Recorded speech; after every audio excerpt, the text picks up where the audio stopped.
नमस्कार बंधुगण जदि आपण माने एही वर्ष 3 इयर इंटीग्रेटेड बीएड एमएड करिया पई चाहुछंती किंबा 1 इयर एमएड बीएड एडमिशन करिया पई चाहुछंती ताहेले एही वीडियो को संपूर्ण भाବରେ देखंतु मु आज आपण माननको जणैबी केमिति आपण 3 इयर इंटीग्रेटेड बीएड एमएड रे किंबा 1 इयर बीएड किंबा 1 इयर एमएड रे केमिति एडमिशन करिवे डायरेक्ट बिना एग्जाम रे। तो आपण माने देखि पारुथबे government of Odisha higher education department तरफ गोटे नोटिस पहुंची कि आसी जाइछि जोटा कि timeline for e admission into 3 year integrated BEd MEd course into higher education institute for the academic session for 2025 and 26। तो आपण माने जानि सारी थिबे एई नोटिसटा देखिक जे ओडिशा रे 3 year integrated BEd MEd admission हबाकू जाउछि। तो आपण मानको को दिन अप्लाई करिवे एग्जाम हबो कि नाही एलिजिबिलिटी क्राइटेरिया कोन रहुछि सब जिंस मु आपण को कहिबी। तो आपण माने देखि पारुथिबे को कॉलेज रे एडमिशन हबाकू जाउछि 3 इयर इंटीग्रेटेड बीएड एमएड। एक नंबर रे अछि महाराजा श्रीरामचंद्र भंजदेव यूनिवर्सिटी बारिपदा मयूरभंज जोटा कि 50टी सीट अच्छी रेगुलर मोड रे। देन अच्छी संबलपुर यूनिवर्सिटी संबलपुर जो 50टा सीट रही सेल्फ फाइनेंसिंग मोड रे। एवं नेक्स्ट अच्छी राजेंद्र यूनिवर्सिटी बलांगीर जो 50टा सीट अच्छी सेल्फ फाइनेंसिंग मोड रे। एवं लास्ट को रही फकीरमोहन यूनिवर्सिटी बालेश्वर जो 50टा सीट रही सेल्फ फाइनेंसिंग मोड रे।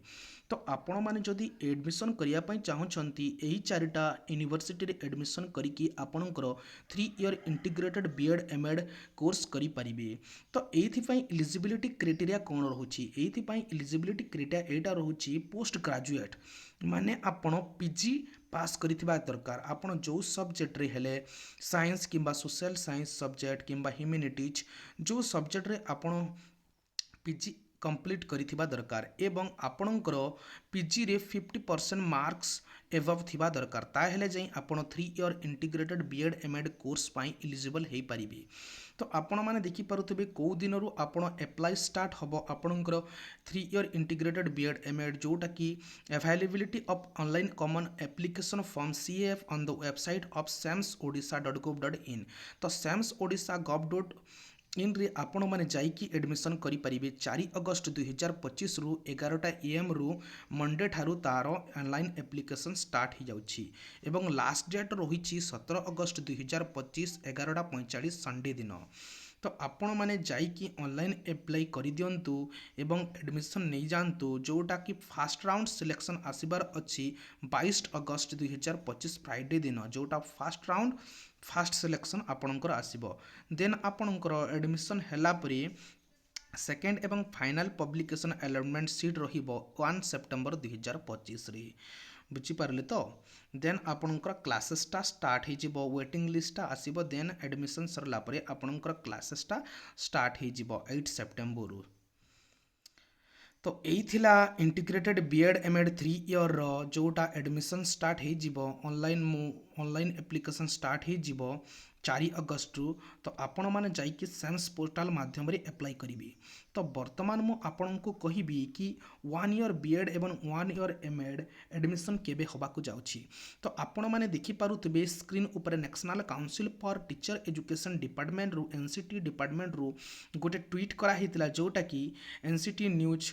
NCT is set to reintroduce the 1 year Bachelor of Education and Master of Education programs beginning with the 2026 and 2027 academic year।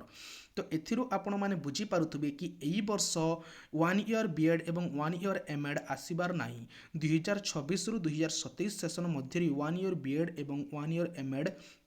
आसीबो। तो ता पूर्वरु आपण सावधान हे जानतु जे आपण 1 इयर बीएड एवं 1 इयर एमएड जदि करिया पई चाहुछंती ताहेले ता पई एलिजिबिलिटी क्राइटेरिया कोन रहुची। तो मु आपनकू एही वीडियो माध्यम रे सब एलिजिबिलिटी क्राइटेरिया सब जिंस कहिबी। जदि आपण माने 1 इयर एमएड बीएड प्रोग्राम रे एडमिशन करिबा पई चाहुछंती ताहेले आपण निहाती पोस्ट ग्रेजुएट डिग्री रखिथिबा दरकार माने गोटे मास्टर डिग्री आपण जेकोसी एक सब्जेक्ट रे मास्टर डिग्री करथिले ही आपण 1 ईयर बीएड पई एलिजिबल हेई परिबे एवं एडमिशन करि परिबे गोटे रिकॉग्नाइज यूनिवर्सिटी रु होइथिबा दरकार आपणकर पीजी टा मिनिमम मार्क रहुची परसेंटेज मार्क रहुची 50% आपण बैचलर डिग्री रे आपणकर बैचलर डिग्री रे एवं मास्टर डिग्री रे 50% मार्क रखिथिबा दरकार एवं एथिरे कोनोसी age limit upper age limit रहू नाही बीएड एडमिशन रे कोनोसी अपर एज लिमिट रहू नाही बेनिफिट्स कोन जदि 1 ईयर बीएड करिवे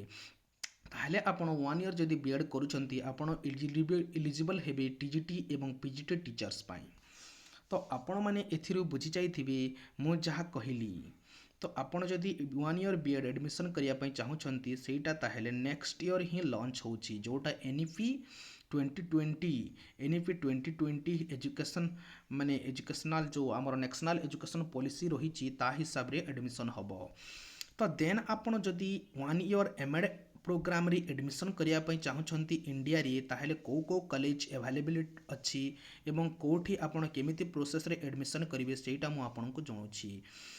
एनसीटी द्वारा रिकॉग्नाइज 1 ईयर एमएड प्रोग्राम केवल 2026-27 रे लॉन्च होबाकू जाउछि जोटा आगुरु लॉन्च थिला वर्तमान बंद हो जाइतिला जदि आपण माने 1 ईयर एमएड करिया पई चाहुछंती ताहेले आपणकर पाखरे आपण बीए बीडी बीएससी बीडी बीएलईडी और डीएलईडी करिथिबा आवश्यक ताहे सहित आपण पीजी करिथिबा आवश्यक ताहेले जाई आपण 1 ईयर एमएड करि परिबे एवं आपणकर मार्क रहुछि आपण मैक्सिमम मिनिमम आपणकर परसेंटेज मार्क थिबा दरकार 50 एवं 55% 5% जोटा एसटी एससी ओबीसी मानक पई रिलैक्सेशन रहुछि 50 रु 55% भितर जदि आपण मार्क रखिछंती ताहेले आपण एमएड करि परिबे बीएड रे एमएड करिया पई निहाती आपणक पाखरे बीएड डिग्री रखिबा दरकार एवं एंट्रांस एग्जाम थ्रू रु बहुत गुडाई यूनिवर्सिटी वर्तमान 1 ईयर एमएड रे एडमिशन करूछंती जोटा कि सीयूईटी पीजी आरआईई सीई द्वारा एडमिशन होछि teaching experience optional but preferred माने आपण जेहेतु माने टीचिंग एक्सपीरियंस रो कोनोसी दरकार नाही कारण आपण तो बीएड करितिबे बीएड रे आपण इंटर्नशिप जाईकी जहा सिकितिबे सेईटा हेले चलिबो तो आपण माने एथिरु बुझी गली जे आपण जदि 1 ईयर एमएड करिया पई चाहुछंती ताहेले आपणकर बीएड रे 55% मार्क्स रहितिबा दरकार 55% मार्क रहितिले एवं आपण गोटे पीजी सहित बीएड करितिले आपण 1 ईयर एमएड पई एलिजिबल होछंती तो आशा करुछि मु आपण एही वीडियो माध्यम रे सब किछि बुझी सारितिबे जदि आपनको वीडियो भल लागिला ताहेले लाइक शेयर एवं चैनल टी को सब्सक्राइब कर देबे धन्यवाद।